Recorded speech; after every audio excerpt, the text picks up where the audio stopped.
Good morning everyone. Good morning mga boss. So katatapos lang natin na mag-exercise today. So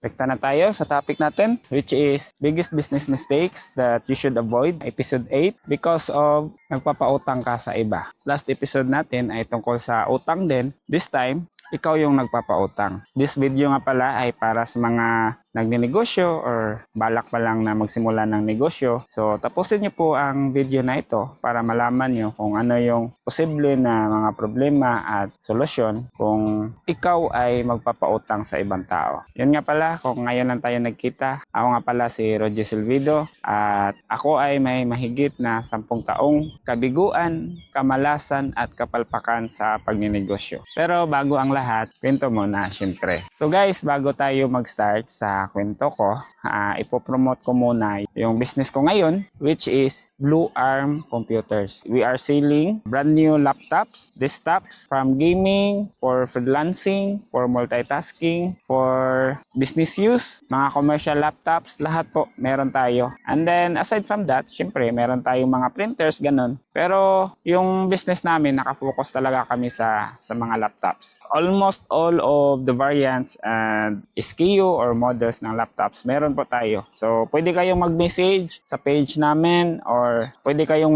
mag-chat sa website natin, bluearm.ph. We can ship nationwide. Sa mga taga Cebu, so meron tayong installment via home credit and then credit card. Okay, sa mga outside Cebu, meron tayong installment via credit card din. Meron tayo at saka bill is, pwede din. Message na lang sa page or mag-email kayo. Makikita nyo po yung email address namin nasa Facebook page. So yun nga, balik tayo doon sa kwento ko. So dati po, meron akong kamag-anak na umutang sa akin. Ang problema po, during that time, nung umutang siya sa akin, ay medyo gipit ako nun. Tapos may problema din sa cash flow and sa negosyo. So yun, di ko siya napautang nun. And then, nagtampo siya sa akin kasi nga, hindi ko siya napautang. Ang lakas ng ulan guys. So, transfer muna tayo doon sa may kubo. Okay? Tara.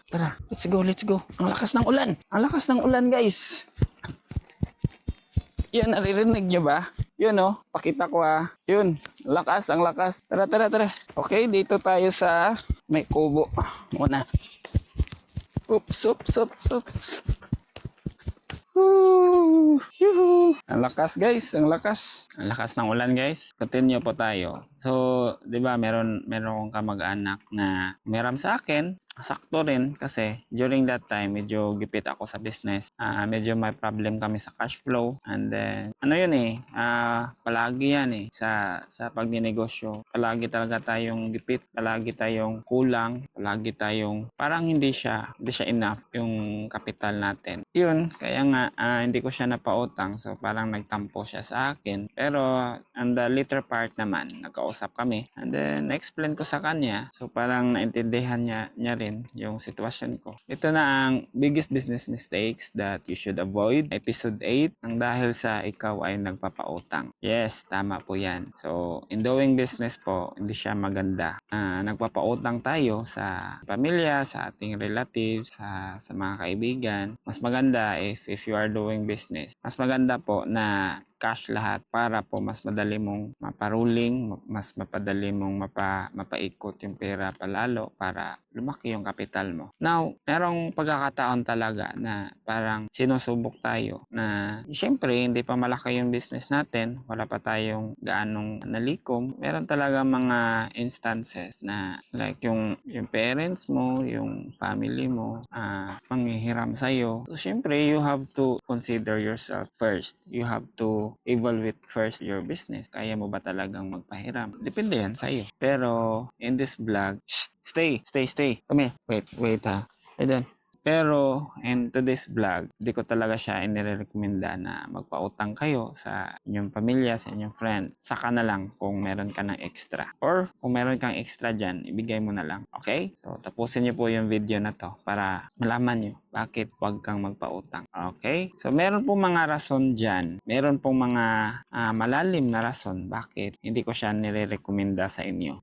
Clay! Oy, huwag mong sirain yan. Wala na tayong tutuluyan dito.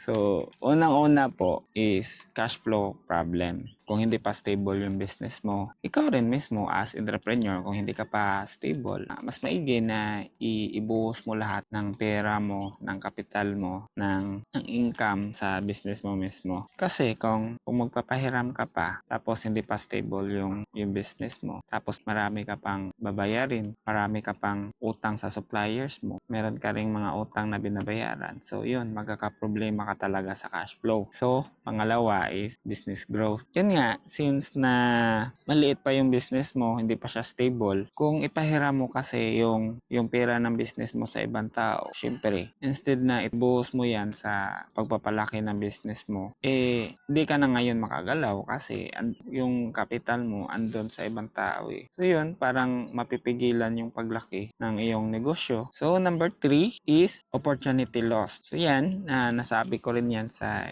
iba kong vlog. So parang paulit-ulit lang to, no? So at least makuha nyo. So yung pangatlo is syempre opportunity lost dahil there are times that there are opportunities that will come randomly if wala kang pera or kulang yung pera ng company mo kasi nga nagpahiram ka sa ibang tao, hindi ka ngayon makagalaw, hindi mo yun mag-grab yung opportunity na yun. Sayang kasi considered as close deal na yun. So pang-apat at ang panghuli at ang pinaka-importante sa lahat, bakit hindi ko siya inirekomenda sa inyong lahat na magpautang kayo, especially sa friends nyo, sa family nyo. Ito ay ang pagkasira ng inyong relationship ng mahal mo sa buhay, relatives mo, family mo, friends mo. Sometimes kasi, during that time na nangungutang sila, ang ang bait nila, 'di ba? Syempre, parang nilalambing ka para makautang sila sa iyo. Now, if kailangan mo na yung pera, tapos sisingilin mo na sila, tapos wala din silang ipangbabayad pa sa iyo, doon na magsisimula yung problema. Kasi magtatalo kayo niyan. So yun, kung mahal mo yung friends mo, mahal mo yung relatives mo, kung meron kang extra dyan, ibigay mo na. Huwag mo nang pautangin. Kasi sa utang talaga, dyan talaga nasisira yung mga magandang pagsasamahan ng mga